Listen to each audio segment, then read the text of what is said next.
parti. Désolé pour ceux qui sont dans le...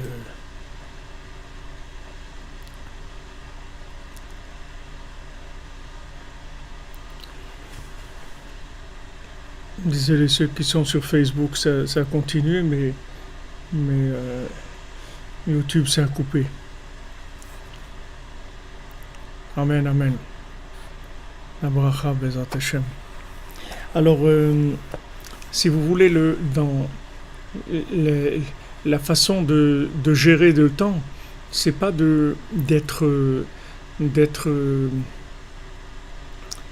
à cheval sur les notions qui sont dans le temps.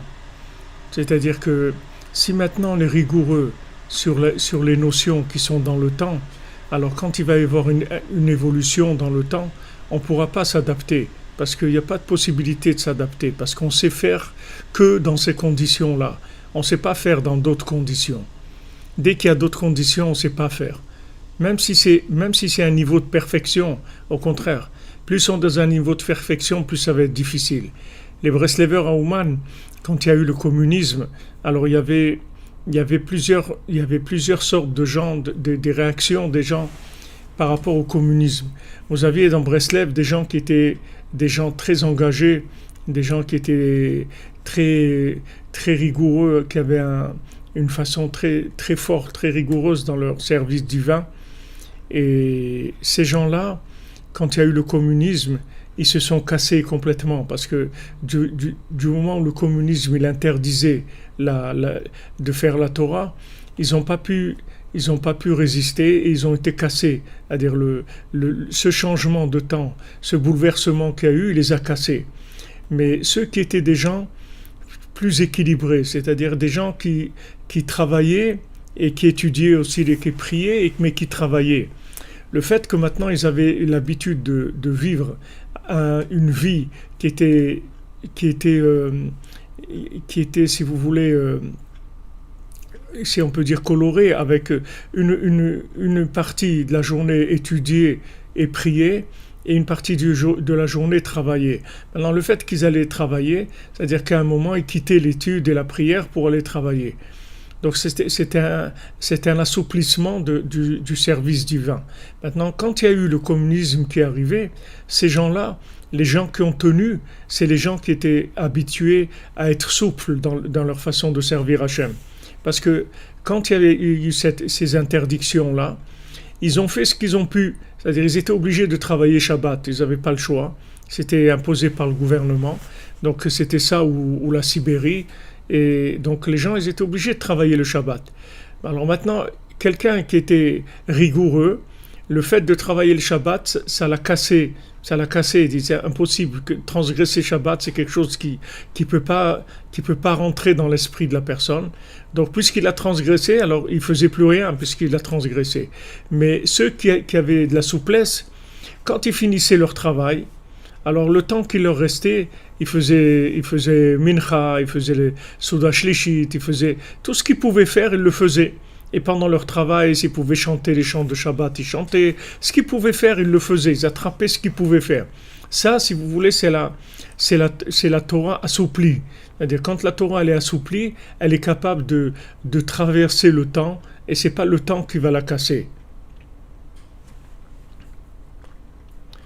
Ah oui, quand on nous élève à chercher la perfection, on nous fragilise énormément. On devient fragile. Vous voyez, Yitzhak Avinus, c'était Olat Mima, il s'appelle Olat Mima, c'est-à-dire il était parfait, c'était le juif parfait, le premier juif du monde, d'un père et d'une mère juive et un tzaddik, il était parfait, mais il était fragile. Il ne pouvait pas sortir d'Eretz Israël, par exemple. Avraham et Yaakov, ils sont sortis d'Eretz Israël, mais Yitzhak, il n'est jamais sorti d'Eretz Israël, parce qu'il ne pouvait pas. Il n'avait pas les anticorps. Il ne pouvait pas lutter contre les problèmes qu'il y avait à l'extérieur. Parce qu'il n'avait pas de souplesse. Il était raide. Yitzhak, c'est la rigueur, c'est le côté très raide. Donc ça fait que, si vous voulez, la perfection, la raideur, ça rend fragile. Nous, on croit que les gens qui sont parfaits, ils sont forts. C'est les gens qui savent se débrouiller qui sont forts. C'est les débrouillards qui sont forts. C'est pas les gens parfaits. Les gens parfaits, ils n'ont qu'une formule, c'est tout. Si vous changez un élément de la formule, ils se cassent. Ils peuvent pas, ils savent pas faire. Ils savent faire si on leur donne tout comme il faut, dans les conditions et tous les moyens et tout. Et il y a des gens qui sont débrouillards. C'est-à-dire que vous leur donnez que la moitié de ce qu'il faut et avec ça, ils se débrouillent, c'est tout. Ils trouvent des choses pour remplacer, pour faire, ils savent jongler. Donc ça traverse le temps et ça maîtrise le temps. D'accord ?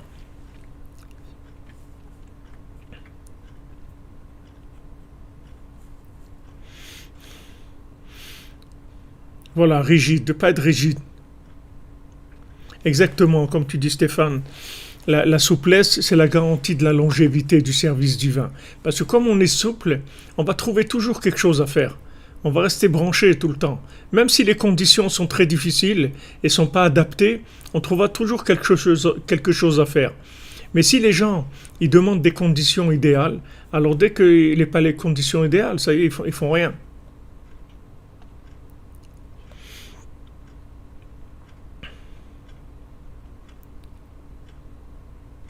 Exactement. La vraie perfection, c'est la souplesse. C'est comme le roseau, exactement. Menachem, vous avez pensé, avant je voulais ramener cet exemple-là du roseau, qui se plie, il ne se casse pas. C'est-à-dire, il sait s'adapter. Alors maintenant, cette souplesse, qu'est-ce qu'elle donne? Elle donne la longévité. Et d'où elle vient la souplesse? La souplesse, elle vient de l'humidité. C'est-à-dire que un corps, c'est-à-dire une matière souple, c'est parce qu'il y a un liquide dedans. C'est pour ça que c'est souple. Pourquoi la chose, elle est souple? Parce qu'il y a un côté liquide dans la chose. Donc c'est ce principe d'arroser les arbres. Il leur a dit, faites attention.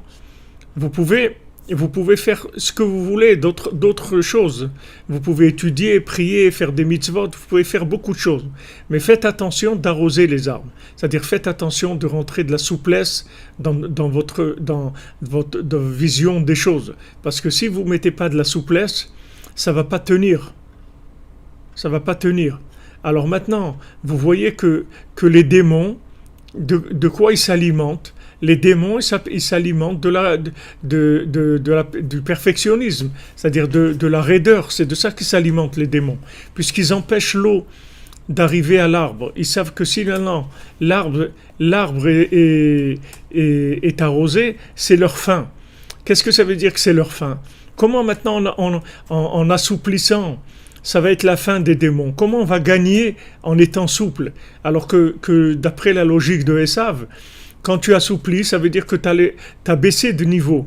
C'est-à-dire tu as baissé de niveau parce que le haut niveau, c'est la perfection. Non, la perfection, c'est la souplesse. C'est pas le haut niveau. C'est pas les choses qui sont parfaites. La perfection, c'est la souplesse. Parce que la souplesse, elle dure dans le temps. Elle dure de façon éternelle. Donc quand Rabbeinu il a dit que quelqu'un qui va faire, à notre époque, quelqu'un qui va faire Netilat Yadayim avant de manger du pain, qui va se laver les mains, il serait un chitouche comme le Baal Shem Tov à son époque. Alors Avraham Ben Nachman, il dit, c'est pas uniquement Netilat Yadayim, c'est pas, Rabbeinu, il n'avait pas parlé que de cette mitzvah-là. Rabbeinu, il a amené un exemple, il veut dire que maintenant, les gens qui seront des chidushim, des gens exceptionnels, c'est des gens qui pourront se renforcer en faisant très peu. C'est-à-dire malgré qu'ils sont dans une situation où ils font peu, ou bien des situations où ils sont attaqués par un Amalek, et vraiment ils sont dans des situations très très difficiles à gérer, avec des contradictions énormes qui rendent fous tellement il y a de contradictions. Alors ils vont pas lâcher. Ils vont se renforcer avec les petits points positifs.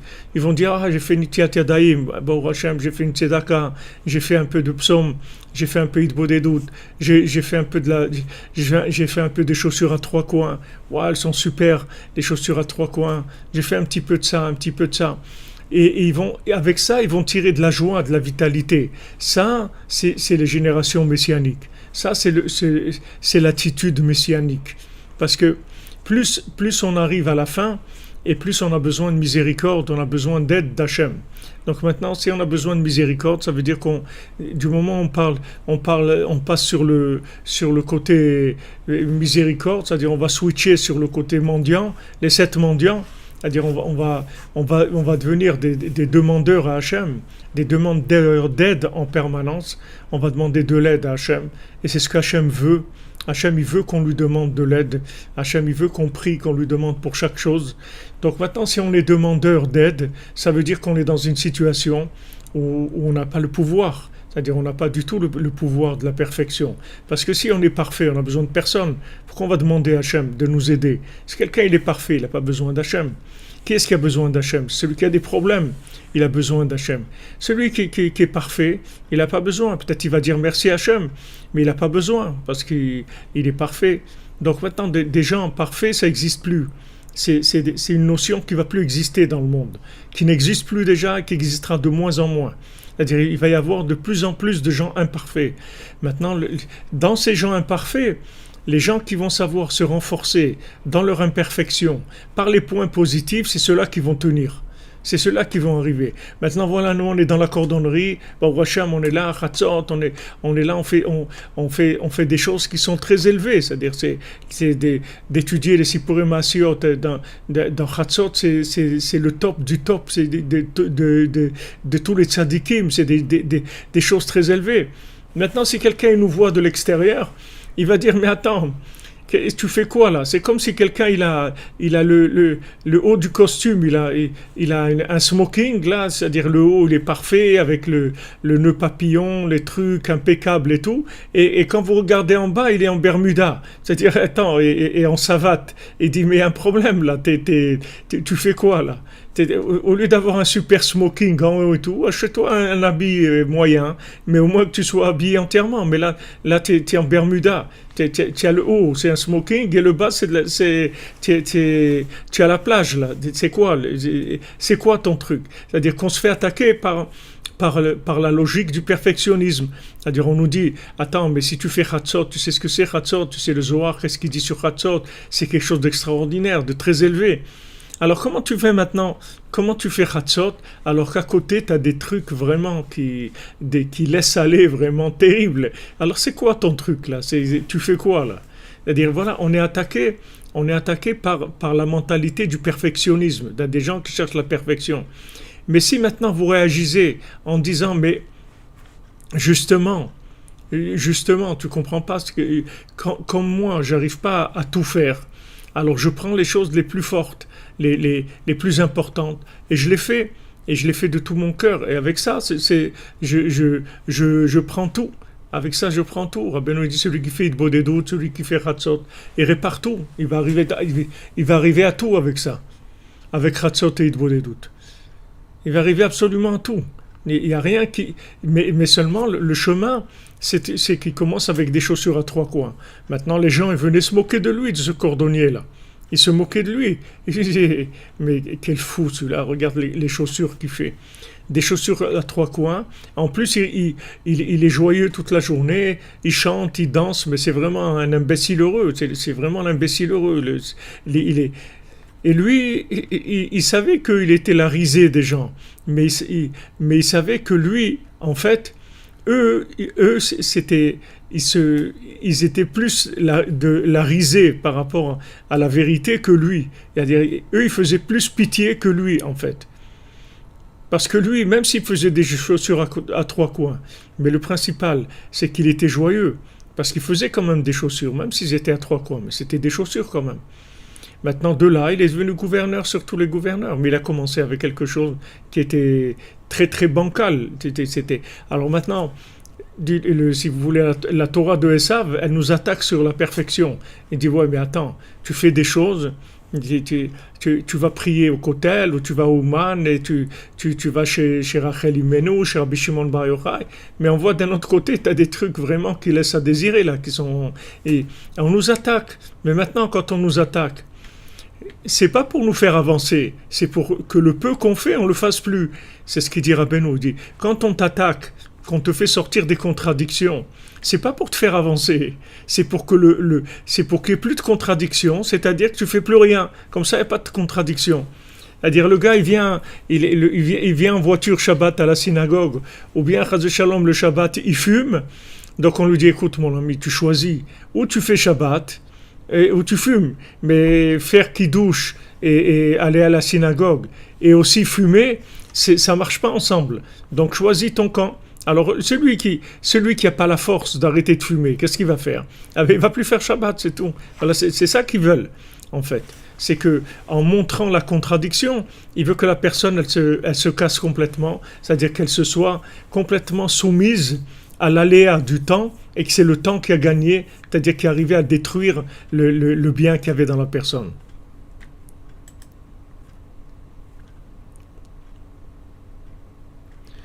Et c'est notre combat à tous que vous, David Attia. On est tous là-dedans. C'est pour ça qu'il faut apprendre à rire.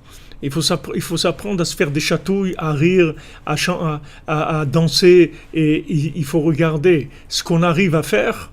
Et avec ça, se remplir de joie et être sûr que c'est quelque chose qui est largement suffisant pour nous réparer de façon parfaite. Et qu'il n'y a pas besoin d'être parfait pour arriver à être réparé parfaitement.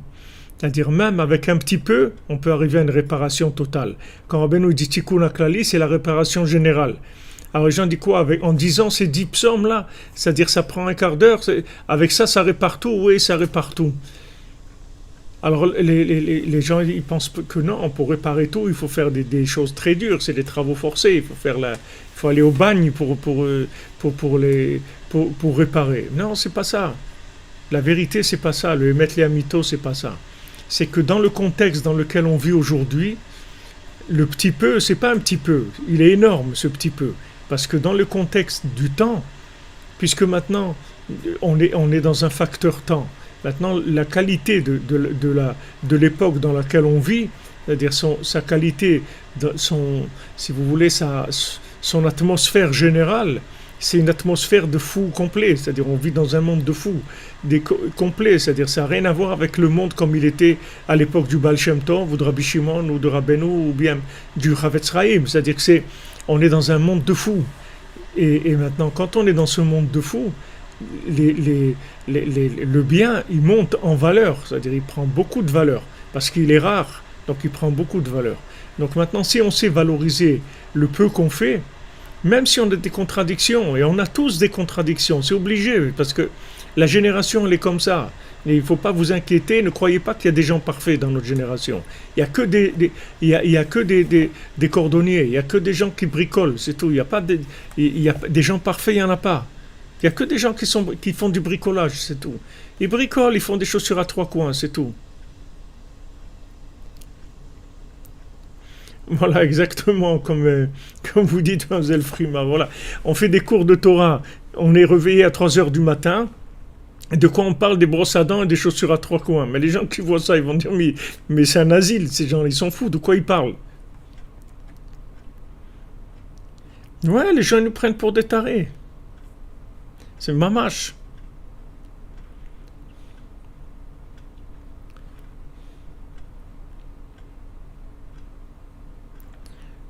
Les gens, ils les prennent pour des fous. Et vous allez voir vous allez voir ceux qui vont rester, ceux qui vont tenir, ceux qui vont transmettre, c'est que les gens qui vont avoir de l'assouplissant.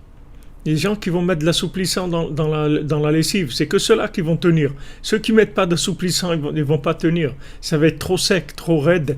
Et comme le temps, il y a une accélération du temps énorme. Énorme. C'est-à-dire que on vit dans un système d'un niveau d'accélération énorme. Comme il a dit le Chazon Ish que à son époque, il y a 50 ans, que aujourd'hui, une génération, c'est pas 20 ans, c'est 1 an. 1 an, c'est une génération. Donc, et après, Rabbi Nathan, il dit 1 heure. Un jour, c'est une génération. Il y a une évolution de choses tellement, ça va tellement vite que maintenant, si il n'y a pas de la souplesse, c'est impossible de tenir. C'est impossible, les gens ne peuvent pas tenir. Celui qui cherche la perfection, il va être cassé complètement. Il va être cassé, maman, je suis cassé, après il ne fait plus rien. Il faut pas, il faut a priori, c'est-à-dire que j'avais entendu une fois du Rav Scherter chez Erie, que le Rav Scherter il a dit que aujourd'hui 60% c'est la perfection. C'est-à-dire si quelqu'un il arrive à 60% de la chose, il est arrivé à la perfection. Parce qu'aujourd'hui la perfection, on a enlevé 40% déjà. Pour la perfection, mais maintenant si vous prenez ce qui n'était pas parfait avant, c'est-à-dire si vous prenez disons 49% de la chose pour dire que c'est en dessous de la moitié. Donc si vous prenez 49% de 60%, ça veut dire que vous êtes à 29%. Donc aujourd'hui, quand vous faites le tiers de la chose, vous êtes dans la perfection. Le tiers de la chose, vous êtes déjà dans la perfection. Le tiers d'une chose uniquement, pour donner une idée de proportion. Donc si vous voulez, le principe d'arroser, le principe d'arroser, c'est-à-dire c'est d'assouplir tout le temps. D'assouplir, c'est-à-dire trouver toujours comment recoller les morceaux, toujours comment se remonter. Il faut se remonter tout le temps. Parce qu'on reçoit des coups, des coups qui sont très durs. Des coups que nous-mêmes, on se pose des questions sur nous-mêmes, sur qui on est vraiment, où on va, etc., qu'est-ce qu'on veut vraiment, etc. C'est des coups, on reçoit des coups. Donc il faut se remonter. Il faut faire très attention de ne pas se laisser emporter dans le jugement du perfectionnisme, parce que c'est vraiment la clé de la destruction. C'est ce qu'il utilise Amalek. Amalek, il utilise ça. Il utilise la perfection pour détruire les gens. Rabbi Nathan, il met en garde sur ça. Il dit combien de gens ils sont tombés avec la vérité. C'est la vérité qui les a fait tomber. Mais c'était une vérité qui n'était pas adaptée. C'était une vérité qui n'était pas assouplie. Mais la vérité assouplie, elle traverse le temps. Et le temps, il la détruit pas. Mais la vérité qui n'est pas assouplie, le temps, il la détruit complètement. Tous les gens qui ont voulu la perfection, ils sont arrivés à rien, ils ont été détruits.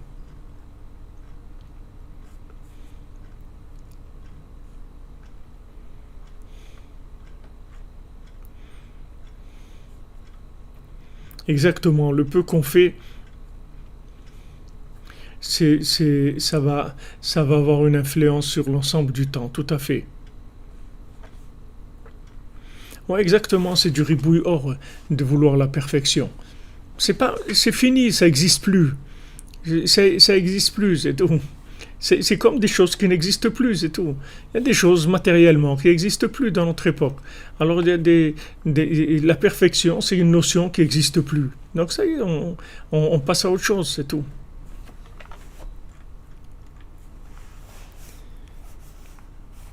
Alors, qu'on voit que c'est pour ça que David Melech Israël, Chai Vekayam.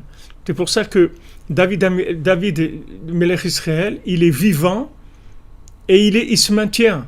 C'est-à-dire les deux. On aurait pu dire l'expression David Melech Israël, Chai, voilà. Comme on dit que Yaakov Avinu, Lomet, Yaakov Lomet. Yaakov, il est vivant. On aurait pu dire David Amelech, il est Chai, il est vivant. Non, David Amelech, il est Chai Vekayam, c'est-à-dire il a deux notions. C'est-à-dire qu'il est Chai, c'est-à-dire qu'il a la vitalité, et Kayam. Kayam, ça veut dire que vous allez venir, vous allez le trouver, il est toujours là. Il est pas parti. C'est-à-dire il est toujours présent. C'est-à-dire il est toujours à la mode, si vous voulez. Il se démode jamais.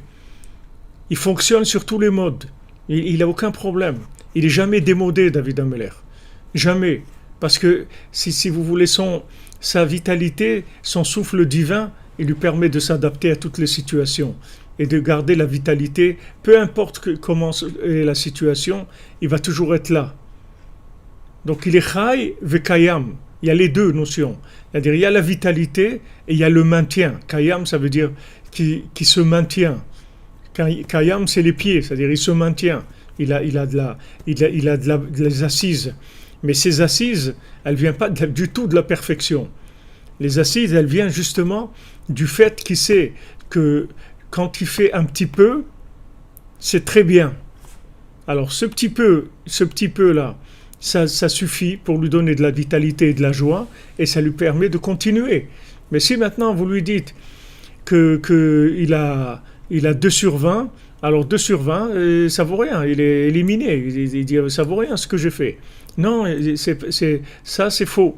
C'est-à-dire qu'il faut que tu saches aujourd'hui qu'un petit peu, c'est bien, et ça mérite de continuer, et ça suffit. Un petit peu, ça suffit pour avoir envie de continuer.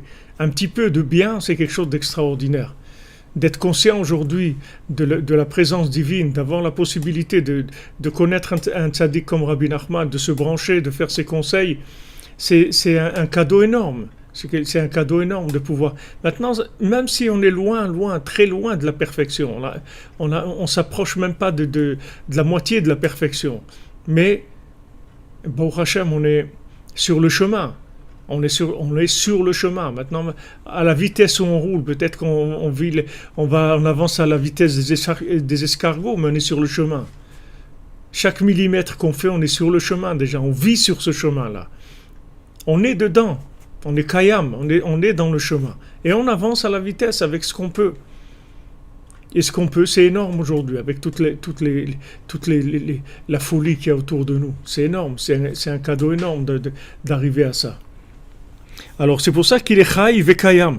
לכן לפני מותו ברצותו להשאיר השארת לדורות ציווה החכם שיכניסו לחלוכית בעבודתם. C'est pour ça que maintenant le tzaddik, comme il voulait maintenant qu'il voulait que ses enfants ils continuent sa Torah, ils continuent ce qu'il leur avait enseigné. Donc il leur a dit, faites ce que vous voulez dans le service divin, mais une chose qui est fondamentale, c'est l'assouplissement.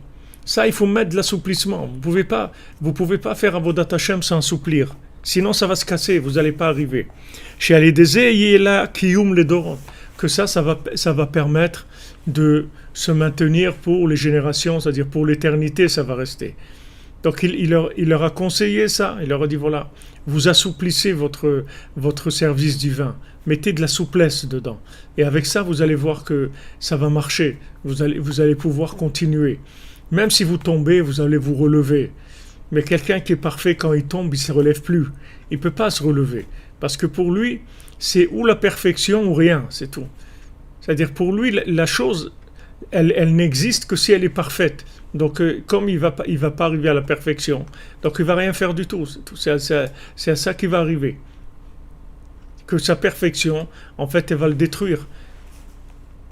Vouloir la perfection, c'est ça qui va l'amener à la destruction.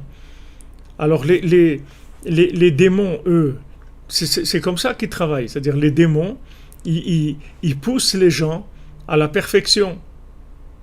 Ils poussent les gens à la perfection parce que ça les intéresse, puisqu'ils savent que les démons, ils savent que quand ils empêchent les gens d'assouplir, avec ça, ils vont les terminer. Alors la personne a l'impression qu'elle a réussi. Waouh, c'est super, regarde ce que je fais, c'est extraordinaire. Il lui donne le Yitzhara, il laisse la personne faire des choses et réussir dans le service divin. Mais c'est pas pour le laisser réussir, c'est qu'il veut qu'il s'habitue à un certain niveau, et après il lui enlève ça. Et quand il lui enlève ça, comme la personne s'est habituée à un niveau de perfection, elle peut plus maintenant retomber, elle peut plus accepter de tomber. Donc elle arrête tout. Alors que si maintenant la personne elle avait pris l'habitude d'être souple dans sa façon de servir Hachem, c'est-à-dire de savoir que maintenant la perfection c'est pas ça le but, et que de regarder qu'est-ce qu'il y a de positif et d'en être content. Si la personne elle a ça, elle va durer, il n'y a rien qui va l'arrêter, il n'y a rien qui va la casser, elle va pouvoir continuer.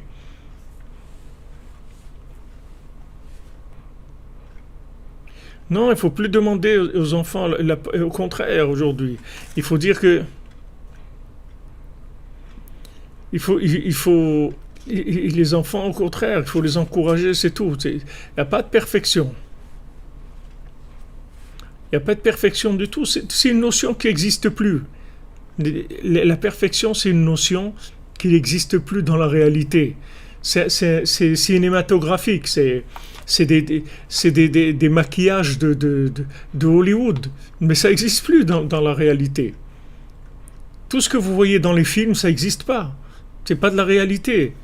C'est des soi-disant perfections. Pour que tous les gens ils se sentent nuls à côté de ça. Et que les gens, ils osent pas faire le peu qu'ils peuvent faire parce qu'ils se sentent nuls par rapport à la perfection qu'ils voient dans les films. Mais la perfection, c'est pour le cinéma, c'est pas pour la réalité. La réalité, il n'y a pas de perfection.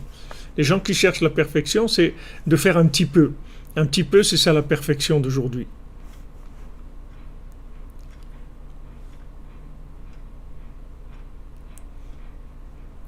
Voilà, exactement. Les Mahana Sara Capitel Loashrit. Exactement. Merci Mike Anker. Avec les 10, avec le Tikkun HaKlali, Hachem dit avec ça, je détruis pas le monde. Ça y est, ça suffit pour acheter le monde. Vous voyez, c'est la négociation qu'il fait Avraham Avinu. Il dit, non, mais maintenant, s'il y a 50 sadikim, tu ne vas pas détruire. Non, non, s'il y a 50, je ne détruis pas. 40, 30, 20, 10, il s'arrête. Il était arrivé à zéro, ça y est, Mashiach il serait venu. Puisque David Ameler, il était à Sdom lui-même. David Ameler, il vient de Sdom. Donc, avec Lot et ses filles. Donc, il était à Sdom, David Ameler. Donc, il aurait pu se révéler. Déjà à l'époque, si Abraham Avinu lui avait descendu s'il avait baissé la barre, comme on dit, s'il avait baissé la barre à zéro, ça aurait été la Géoula. Alors maintenant, comme lui, il n'a pas baissé la barre à zéro, alors nous, on nous a mis à zéro. C'est-à-dire, on n'a pas besoin de baisser la barre. C'est là où on vit dans le zéro. Alors, dans ce zéro-là, chaque petite chose qui est bien, ça nous donne de la joie, de la satisfaction. Je suis arrivé à faire ça, Hachem. Je suis arrivé à faire ça. C'est merveilleux. Parce que nous, on vit dans les talons de Mashiach, c'est-à-dire on vit dans les zones qui sont des zones basses, tandis qu'à l'époque d'Avraham Avinu, c'était des gens très forts, c'était des gens qui avaient un niveau extrêmement puissant, c'était des gens d'une puissance on ne peut même pas imaginer, on ne sait pas du tout ce que ça veut dire. Donc, de discuter ce genre de discussion, s'il y en a que 50, 40, etc., c'était très osé comme discussion à l'époque, de dire ça à Hachem. Et quand il a vu 10 qu'il n'y avait pas, donc il s'est arrêté. Mais il serait arrivé à zéro, ça aurait été la Géoula. David Ameler était là-bas, il serait révélé, et voilà, ça aurait été la délivrance. Donc la délivrance, elle vient pas du tout de la perfection. David Ameler, il sort de Sdom, il sort pas il sort pas de la Sorbonne. Il sort pas du Kotel à Jérusalem. David Ameler, il sort de Sdom. Et de Sdom, il monte jusqu'à ce qu'il arrive à être le roi David, Mashiach.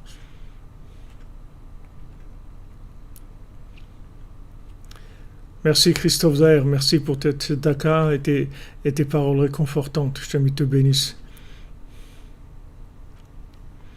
Merci Colette Amazon, qu'Hachem vous donne la force dans les jambes, Bézant Hachem par la miséricorde. La joie de Hachem de pouvoir faire avoir accès à des choses extraordinaires. Accès à des yeshivas comme ça de la cordonnerie, c'est un cadeau, c'est un privilège de l'humanité. C'est un grand privilège de l'humanité. Très très grand privilège. Combien de gens dans le monde, s'ils savaient que ça existait et le bien que ça leur fait, comment ils voudraient être ça? Ils n'imaginent même pas que ça existe. Il n'y a pas de... Il y a rien qui leur donne le chemin pour trouver ça. On va y arriver, léat, on arrive. Bézant Hachem, que tout le monde va rentrer dans la cordonnerie. Mais c'est un tel privilège que vraiment il y a de quoi avoir beaucoup de joie parce que c'est vraiment Rabbeinu, il nous fait un grand honneur de nous accepter dans sa yeshiva. C'est un très grand honneur parce que on est loin d'être parfait et tout le monde le sait et vraiment une yeshiva comme ça, que normalement c'est des yeshivot de tzadikim. Aujourd'hui c'est la Iloula aussi du Rav Cheshin à la Shalom, du Rav Zev Cheshin, que j'ai eu le mérite de connaître. Il est décédé, ça fait plus de 30 ans déjà. C'est ça Iloula aujourd'hui. Et c'était des gens d'une dimension extraordinaire. Combien de gens il a rapproché, combien il voyageait sans arrêt pour aller. C'était un grand Mekoubal, il était Rosh Yeshiva de la Yeshiva des Mekoubalim de Sha'ar HaShamayim. C'était un très très grand monsieur, un monsieur d'un très grand niveau. Et un Breslever, Chatzot, et tous les soirs, bien sûr, et la Isbodedut, et tout ce que Rabbeinu dit de faire. Mais il a rapproché beaucoup, beaucoup de gens. Tout le quartier à Jérusalem, qui s'appelle le quartier de Beth Israël, c'est lui qui l'a transformé. C'est un quartier de brigands, ce quartier-là.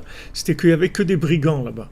Et lui, il a été là-bas, au milieu des brigands. Il a commencé à leur faire des cours et tout. Il les a fait faire tchouva à tous, tout le quartier. Il a fait faire tchouva à des milliers de gens en Israël. Et c'était pas comme maintenant, on est là sur Internet. Là, il fallait y aller, il faut prendre les jambes et se déplacer. Là, aller dans telle ville, et dans telle ville, et dans tel quartier, dans tel quartier. Il a rapproché beaucoup, beaucoup de gens. C'était un monsieur, un très, très grand monsieur. Vous pouvez trouver je crois que dans YouTube, ils ont mis des cours à lui dans YouTube.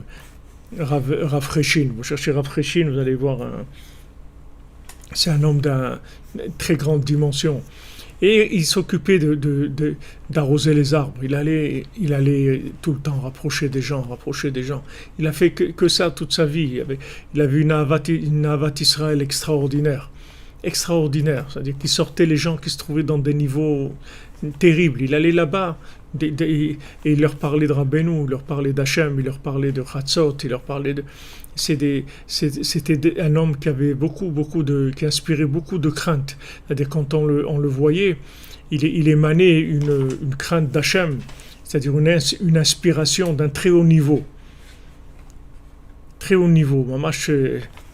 Alors ça, c'est des gens qui ont compris que la continuité, elle viendrait dans la souplesse, par le principe de la souplesse et pas par la rigueur du tout, pas par le côté raide.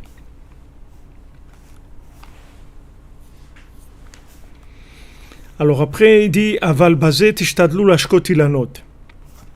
Mais ça, vous devez faire tout le temps, c'est arroser les arbres. Il leur a dit, vous pouvez faire d'autres choses, mais arroser les arbres, ça, il faut faire tout le temps. Alors les gens, ils ont demandé, Im avodata matmidit tiye lashkota ilanot. Si maintenant leur travail principal, c'était d'arroser les arbres, inken avodot acherot mate alehem. Si maintenant c'est ça le travail principal, les autres travaux, alors c'est quoi? Qu'est-ce qu'il va faire d'autre? Puisqu'on lui a dit, voilà, tu vas faire ça, c'est ça le principal, tu vas arroser les arbres. Non, alors qu'est-ce qu'il va, il va avoir le temps de faire autre chose? Puisque tu lui as dit que c'est ça le principal. Vetirtsu, la réponse qu'ils ont donnée les Breslever à Ouman, chez Kavanato, loaita shelo litasku beavodot acherot zulat ashkat ilanot. C'est pas qu'ils fassent pas d'autres choses à part arroser les arbres. Et là, chez im kol avoda ishalvu et ashkat ilanot. C'est que maintenant, avec chaque chose qu'ils font, qu'ils mettent dedans, qu'ils arrosent les arbres sur chaque chose. C'est-à-dire toute chose qu'ils vont faire. S'ils vont faire de la prière, s'ils vont faire de l'étude, s'ils vont faire une mitzvah, s'ils vont faire bikur cholim, visiter des malades, s'ils vont faire de la tzedaka, tout ce qu'ils vont faire, qu'ils mettent de l'assouplissant dedans. Hainu shiachnisu chayim bechol avoda, c'est-à-dire de mettre de la vitalité dans tout ce qu'ils font. Kelomar shekol avoda ilachlichu im Torah, que chaque avoda, chaque service divin, qu'ils mettent qu'ils humidifient avec la Torah. Parce que la Torah, ça s'appelle la vitalité, qui est notenet chaim amitim. Parce que comme on le voit dans la Torah 56, la Shamaim, c'est des enseignements qui sont vraiment, qui se complètent vraiment les uns avec les autres. On a vu que la Torah, c'est elle qui donnait la vitalité dans le pouvoir. Vekein shepiresh gadol echad alma machazal tov Torah im derech eretz. C'est ce que dans le Pirkei Avot, on dit Tov Torah im derech eretz. C'est bien la Torah avec du derech eretz, c'est-à-dire avec du travail. Dainu shebekol inyan shel derech eretz yeh gam Torah. C'est-à-dire que même quand tu es dans le travail, qu'il y ait aussi de la Torah dans ton travail. והכוונה למעשה היא שיתאמץ שיהיה על פי תורה. C'est-à-dire que tout ce qu'il fait, ça soit dans les chemins de la Torah. C'est-à-dire que quand il vit, quand il vit le monde de l'argent, le monde du travail, toutes les choses, la nourriture, tout, que ça soit toujours connecté avec la Torah. Et là, ça va être assoupli tout le temps. C'est-à-dire que la chose, elle va pas complètement sortir du contexte de l'assouplissement, si vous voulez. Elle va pas devenir des règles qui sont immuables. Il y aura toujours une souplesse, parce qu'il va entrer dedans de la vitalité. Du moment où il y a de la vitalité, alors on peut toujours s'arranger. Quand il y a de la vitalité, on peut toujours trouver une solution. Quand est-ce qu'il y a plus quand il y a plus de solution, Ras Shalom, c'est quand il y a plus de vitalité. Al kol peshaim techase ahava. Sur n'importe quelle faute, l'amour, il couvre toutes les fautes. Quand est-ce qu'une faute, elle devient grave? C'est quand il n'y a plus d'amour. C'est là où ça devient une faute qui est grave. C'est-à-dire que quand maintenant, tant qu'il y a de l'amour entre les individus, ils peuvent tous supporter. On peut tous supporter quand on aime. Regardez un bébé, un petit enfant, qu'est-ce qu'on supporte d'être réveillé combien de fois la nuit, quand il est malade, quand il grogne, quand il fait ça, quand il a cassé ça, tous les problèmes qu'un enfant il peut amener dans le fait qu'il commence à vivre et il faut s'occuper de lui. Mais l'amour, il enlève tous ces problèmes-là. Tous ces problèmes, c'est rien du tout, parce qu'il y a tellement d'amour que tout ce problème, c'est rien.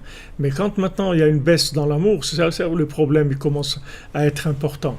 Donc, si vous voulez, l'amour, c'est l'assouplissement. Ça veut dire que quand maintenant vous êtes arrivé à aimer ce que vous faites, alors maintenant, le fait que vous aimez ce que vous faites, ça va vous permettre de supporter toutes les côtés obscurs qu'il y a en vous, c'est-à-dire des choses qui ne sont pas encore réparées, des choses qui sont vraiment qui ont besoin de réparation.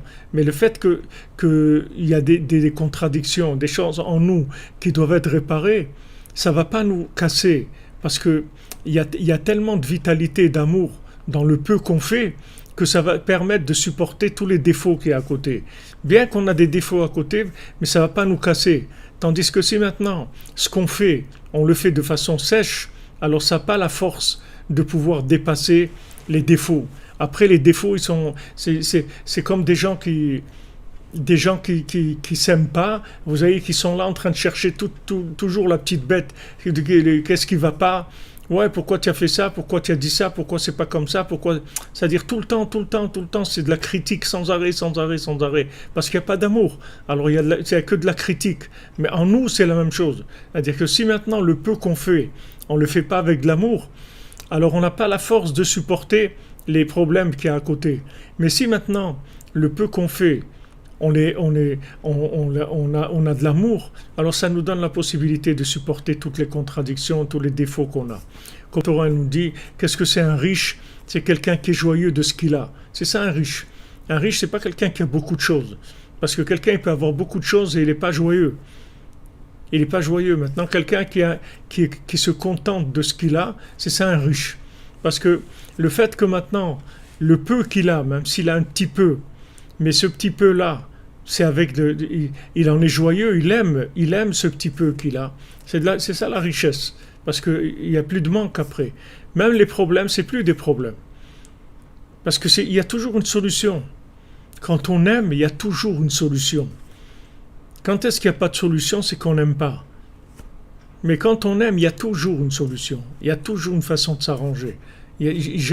C'est jamais fini, et ça casse jamais, parce que tant qu'il y a de l'amour, on trouvera toujours comment arranger les choses.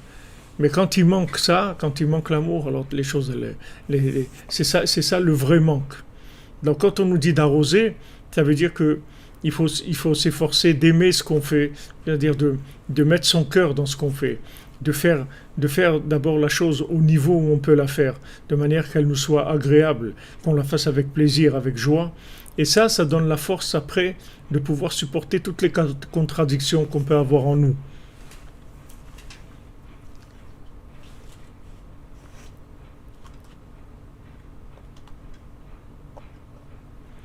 Voilà les amis. Alors, Be'atzlacha, bonne journée, que des bonnes nouvelles. Et voilà on fait le cours, on l'a fait pour la refoua de tous les malades, et particulièrement Myriam Batemili, Betzalel ben Rachel, Shalom Moshe Nachman ben Sultana Malka, Hector Chai ben Marie, Léa bat Batsheva Chaim ben Ruiza, Nuna bat Hadila, Lydia bat Nuna, Michael ben Myriam, Neshama Doli bat Myriam, Esther bat Sarah, Li bat Limor, Tinok ben Gordi Chaya, Mirela bat Sarah, Emmanuel ben Daniel, Emmanuel Chaim ben Nadia, Galit Sarah Pessia, bat Yvette Yocheved, Émilie bat Odette Simcha, Bethiel bat Njan Joïda, Raphaël ben Chana, Claude ben Marie, Zala bat Rachel, Véronique bat Nadia, Sarah bat Ida, Simcha bat Mazal Tov, Yaakov ben Sarah, Edith bat Zahara, Yaakov ben Estreya, Anaïs Michal bat Sophie Zohari, Machlouf ben Chaim, Esther bat Aïcha, Esther bat Bila, Shimon ben Chaya, Alma bat Myriam, Alain ben Dora, Matityahu ben Dina, Véronique bat Dina, Moshe ben Esther, Israël ben Simcha, Tzviya bat Aïcha, Aïcha bat Chassiba, Ruth bat Aïcha, Ruth Mokoko, Yosef ben Esther, Shlomo ben Esther, Donna bat Zora, Dominique Deborah bat Pilar, Rebecca bat Nicole Lisa, Tamar bat Alice Aïcha, Myriam Chana bat Chava, Elisha ben Deborah Lucie, Abigail Mélanie bat Liora, Deborah Myriam bat Corinne Ayala, Mazal Tov bat Chana. Pour l'élévation de l'âme de David Raphaël Feinchil, Joarivet bat Belara, Machlouf Chai ben Ninet, Joël Yochevet bat Mazal Tov, Odette Maïna bat Yosef, Maurice Moshe ben Rachi, Mar Suzanne, Bénédicte Charles Kofi Black, Mesoda bat Simcha, Yaakov ben Chassiba, Chana bat Frecha, Shalom ben Rachel Chazon, Dylan ben Élise, Nicole Julia, Saada Mazal, Batsari, Avraham ben Yehuda, Daniel Aaron ben Juliette, Aaron ben Avraham, Joseph Désiré ben Emily, Shmuel ben Zahira, Maurice ben Suzanne, Irène bat Rachel, Yosef Camus ben Chava, Jean-Marc, Carole Sultana Batarian Myriam, Guidon ben Joséphine, et pour la sortie de prison, Pidion Shuvouim pour Batel bat Shimon Perez, Odel Tsorev bat Yochanan et deux autres jeunes filles qui sont en prison en Bulgarie, et aussi pour Nissim Chaim ben Esther, Jacques ben Chaim, Refoua Shlema pour Israël Yitzhak ben Fortuné, Dan ben Rosa ben Amoriel ben Mazal Maman, Shmodo ben Rezala Cohen, Eliaou Natal ben Yochevet à Cohen. Amen, que bracha et tzlacha pour tout le monde. On se retrouve Bezrat Hashem à 13h, heure de Jérusalem, pour le cours sur la Torah 56. Merci d'être là les amis, merci de votre présence et de votre participation, de la bonne ambiance que vous mettez. C'est primordial pour pouvoir faire descendre la Torah de Rabbeinu. Merci de votre soutien aussi, on avance pour le Mishkan, Bezrat Hashem. L'élévation de l'âme de Charles ben Marcel.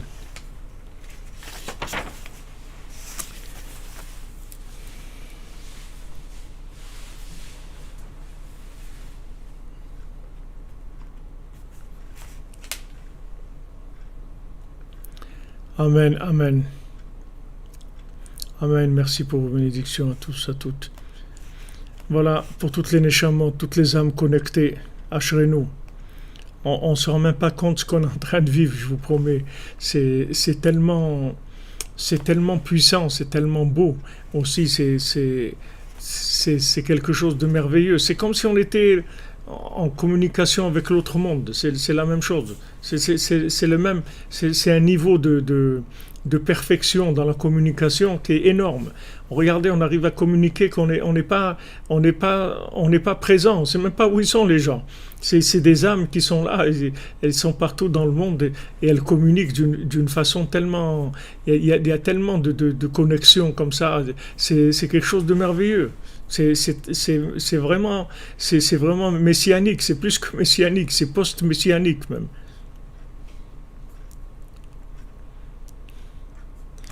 Alors à tout à l'heure, dans la joie, Bezrat Hashem. Voilà, notre cordonnier, je lui ai rajouté une petite casquette parce que il avait la tête un petit peu un petit peu nu et je lui ai mis un petit, je lui ai mis aussi une petite barbe, une petite barbichette pas trop grande.